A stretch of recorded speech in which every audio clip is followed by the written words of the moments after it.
Close your eyes for just 3 seconds. Imagine this. It is Saturday morning. The sun is peeking through your window. There is no loud alarm screaming at you to wake up. The kitchen smells like freshly ground coffee, and you are sitting in your most comfortable clothes, holding a warm mug. There is no rush, no emails, just quiet. Oh, Adam, you are making me want to go back to bed right now. That sounds absolutely wonderful. Hello, and a very warm welcome to everyone listening to Speak Better English. Whether you are washing the dishes, walking in a park, or on your way to work, we are so happy you are spending some of your time with us today. We really are. Remember, this is not a school. You do not need a notebook, and you do not need to worry about making mistakes. This is a cozy, friendly space where we share real stories, experience natural English, and help you become a confident speaker. Sara, how is your coffee today? It is perfect, Adam. I added a tiny splash of cinnamon today, so it feels like a warm hug in a cup. It is the perfect way to start our conversation. How is your coffee? It is amazing. I am drinking black coffee today, strong and simple. It is the perfect drink for the great conversation we have planned. I always say that coffee is the fuel for our weekend stories. It really is. And today we are talking about a question that you hear everywhere, every single week. On Monday morning, a coworker or a classmate smiles and asks, "Hey, how was your weekend? Did you do anything fun?" And suddenly, your mind goes completely blank. I know that blank feeling so well. It is like your brain suddenly deletes all your memories. You lived 48 hours of life. You did things. You ate food. You watched movies. But under pressure, all you can say is, "It was good." Exactly. You say, "It was good," or "It was fine," and then silence. The friendly conversation just stops. Today, we are going to fix that. We are going to show you how to talk about your weekend simply, clearly, and naturally, using ready-made blocks of language. No stress, no overthinking, just real communication. So, Sara, why does our mind go blank when someone asks about our weekend? Is it because our English is bad? Or is there another reason? Not at all, Adam. Our listeners know a lot of words and grammar. The problem is not what they know. The problem is how they try to retrieve it. When you are under pressure, it is hard to retrieve words. Find them in your memory and bring them out quickly. Retrieve. I love that word. So, to retrieve means to find something in your memory and bring it out when you need it. It is like looking for a book on a crowded shelf. But when we translate word by word from our first language, our brain gets too tired, right? Yes, exactly. Your brain has to do 3 heavy jobs at the same time. It has to translate the idea, find the individual English words, and then check all the grammar rules. That is too much work for a simple conversation. It causes what scientists call decision fatigue, which means your brain gets too tired because it is making too many small decisions. That makes so much sense. By the time you choose the verb tense and the preposition, the other person has already changed the topic. And while your brain is trying to make all those decisions, you just stand there smiling and nodding in silence. But there is also another reason we freeze. Sometimes we feel social pressure. We think our weekend was not interesting or exciting enough to talk about. Oh, that is so true. We see people on social media climbing mountains, traveling to beautiful places, or eating perfectly lit lunches. Then we look at our own weekend and think, well, I just did laundry, cleaned my room, and looked at the ceiling. I cannot tell my friends that. The classic ceiling contemplation. Contemplation is a big word, but it just means looking at something and thinking deeply about life. Honestly, staring at the ceiling is a very calm experience. But you are so right, Sara. We feel like we need an amazing story, but here is the secret. Real people do not care if you climbed a mountain. They just want to connect with you. Exactly. An ordinary weekend can be a great conversation. Saying, "I had a quiet weekend, I did some chores and relaxed," is warm and very natural. Every person in the world knows what a laundry weekend feels like. We all have them, and they are completely normal. Yes, normal weekends deserve good English too. And that brings us to a funny phrase, the Sunday Scaries. Have you felt this, Sara? I hear this phrase a lot lately. Oh, definitely. The Sunday Scaries is that feeling of anxiety or stress that starts on Sunday afternoon or evening. You start thinking about Monday morning, your long to-do list, and your busy meetings. You are physically resting on your couch, but mentally you are already at work. I think we all have a little Sunday Scaries monster sitting on our shoulders sometimes. It is like we are stealing time from our own Sunday, but we can beat it by learning how to talk about our relaxation. We do not need to look perfect. We just need to share a small detail from our weekend, and then pass the ball back to the other person. Yes! That is the golden rule of small talk. Pass the ball. Conversation is like playing catch, not tennis. You do not hit the ball hard to win. You catch the question, answer with a feeling and one simple detail, and then you toss it back by asking, "How about you?" Feeling, detail, return. That is a beautiful, simple shape. If you keep that shape in your mind, your brain does not have to worry about grammar. It makes speaking feel so much lighter. It really does. Let us make this real for our listeners by sharing what we did last weekend. But let us show how simple, ordinary moments can become wonderful stories without being too long or complicated. I want to tell you about my Saturday. I want to hear your story first, Sara. How was your Saturday? I heard you had some big plans. My Saturday was a surprise. I planned to walk 30 minutes downtown to visit that famous bakery with the cardamom buns. I was walking, the sun was shining, I was happy. But when I finally arrived, the bakery was closed for renovation. Oh, no. That is so disappointing. 30 minutes of walking for a closed door. What did you do? Did you go home? I wanted to cry, but I sat on a bench in the plaza to drink some water. And suddenly, Mr. Henderson, my old high school art teacher, walked past me. I hadn't seen him in 8 years. He recognized me, sat down, and we talked for an hour. It was so grounding, you know. It made me feel calm, stable, and connected to real life. We laughed about how bad my high school drawings were. That is beautiful, Sara. It is like the bakery closed, just so you could meet an old friend. It really felt like that, and I felt so inspired that when I got home, I decided to bake an apple pie from scratch. I wanted to do something creative. Wait, you baked? The last time you tried to bake cookies, they looked like black charcoal discs. How was the pie? Be honest. It looked beautiful, but I left it in the oven for too long. My sister took one bite, looked at me, and said, "Wow, Sara, did you bake this with rocks? It was hard as a brick. You could literally bounce a tennis ball off it." Hard as a brick. That is hilarious. Did you actually try to eat it? Yes, we did.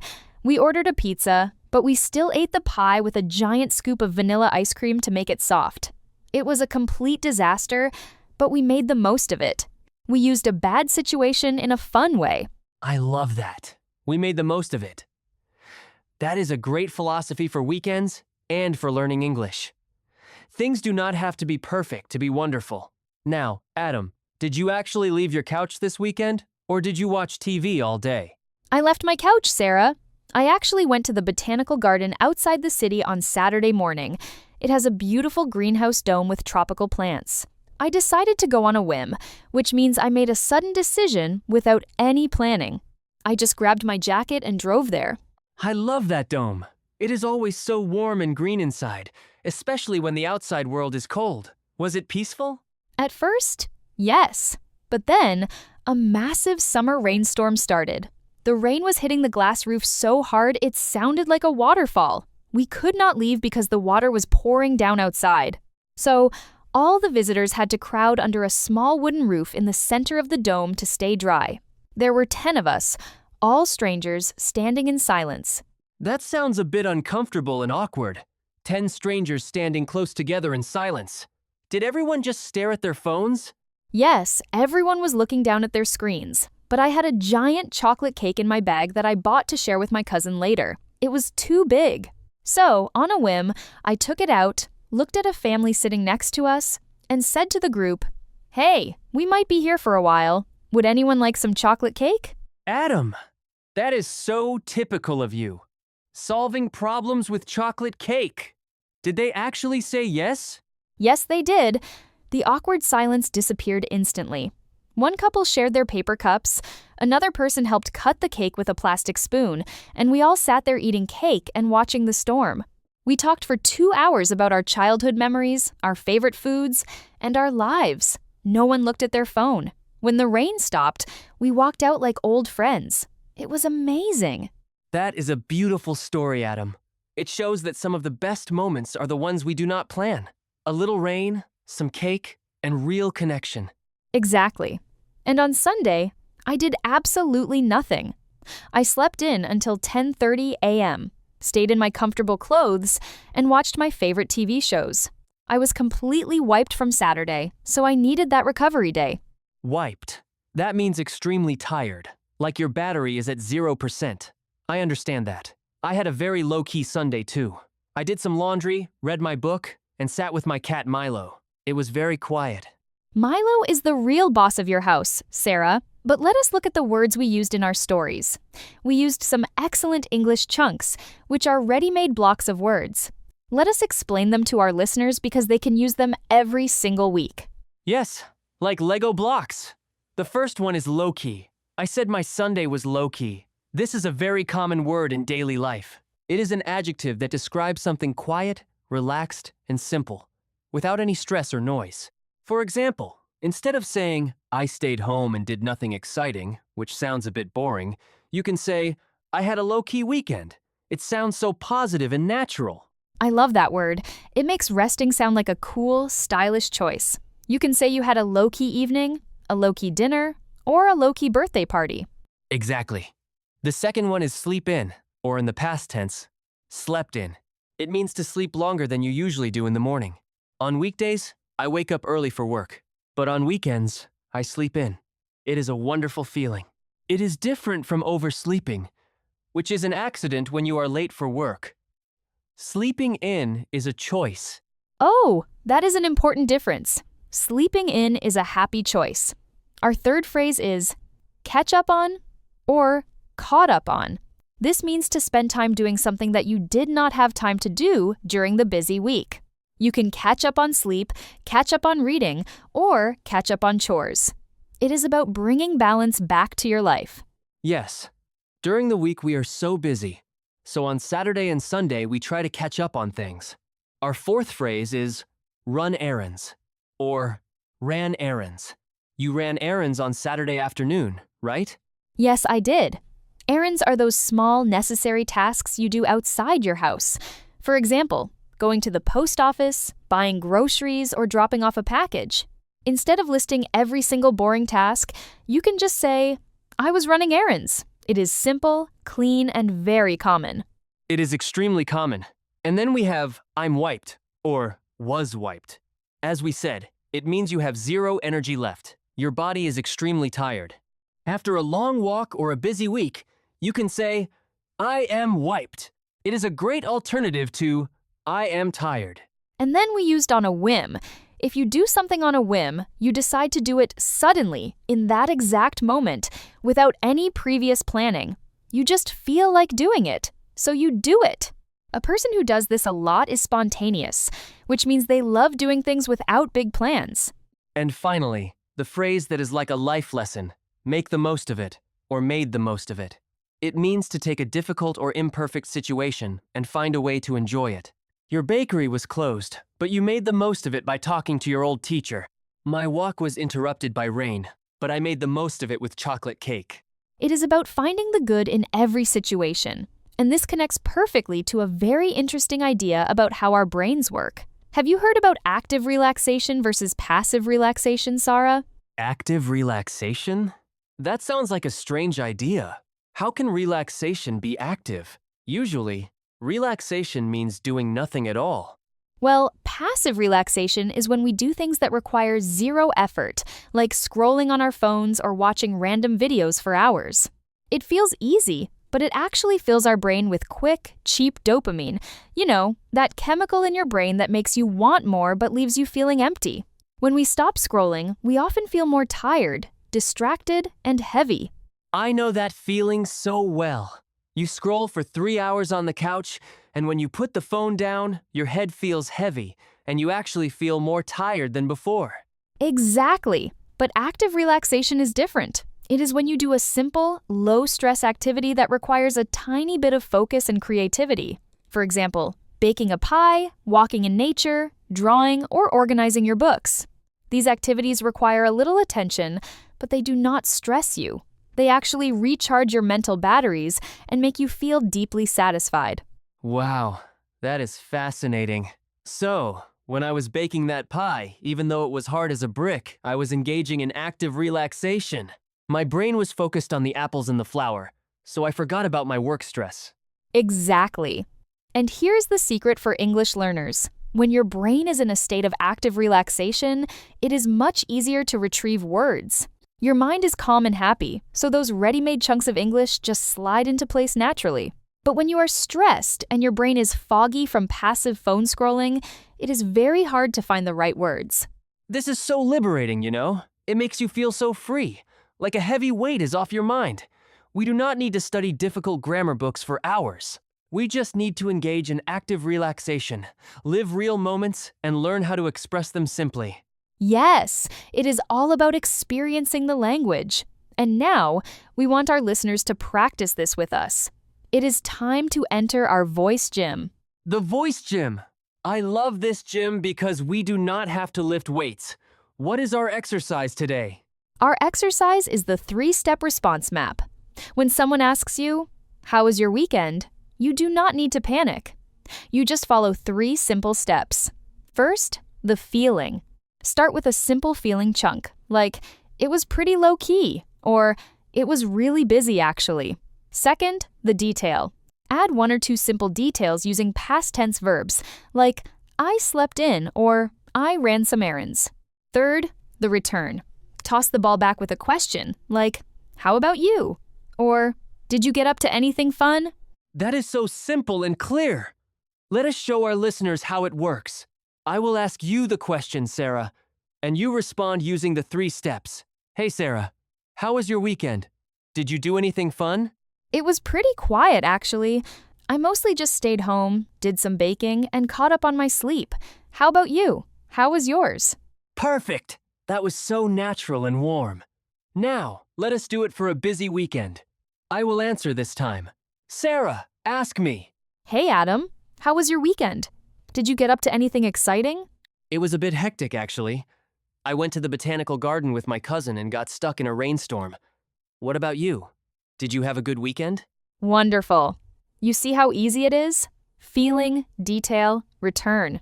It has a beautiful, clean shape that protects you from making mistakes. And now, it is your turn, dear listener. We want you to practice speaking right now. Even if you are on the bus, you can mouth the words silently. But when you are home, say it out loud with confidence. Your mouth needs to practice the movements to build muscle memory. Yes, your mouth has muscles. And just like playing a sport or playing an instrument, it needs physical practice. If you only read English in your head, you will not build that confidence. Say it out loud. Imagine this situation. It is Monday morning. You are standing in the office kitchen, waiting for the coffee machine to finish. Your colleague walks in, smiles, and asks, "Good morning. How was your weekend? Did you do anything fun?" You want to tell them that you had a very relaxing weekend at home, you slept late on Sunday, and you watched a great movie. We are going to leave a brief pause of absolute silence in the audio. Use our 3-step map. Feeling, detail, return. Speak now. I felt that positive energy all the way here. If you used phrases like, "It was pretty low-key," "I slept in," or "How about you?" give yourself a big high five. That is real, natural English. Every single time you practice this simple shape, you are building a stronger habit. You are teaching your brain that speaking English is safe, simple, and fun. It builds self-trust, which is the most important thing. And that brings us to the end of today's episode of Speak Better English. But before we say goodbye, we have a very special challenge for you in our comments section. Yes! Go to the comments right now and answer our question. How was your weekend? Try to use at least one of today's pocket words or phrases like low-key, slept in, caught up on, ran errands, or made the most of it. Remember, writing even 1 or 2 short sentences is a huge victory. We read every single comment, and we love seeing your progress. And if this episode helped you feel more confident today, please subscribe to our podcast, share it with a friend who is learning English, and hit that like button. It means the world to us and helps us keep creating this cozy space for you. Take deep breaths, be very kind to yourselves, and remember, you do not need to be perfect to be amazing. This is Sara. This is Adam. And you have been experiencing Speak Better English. Bye-bye.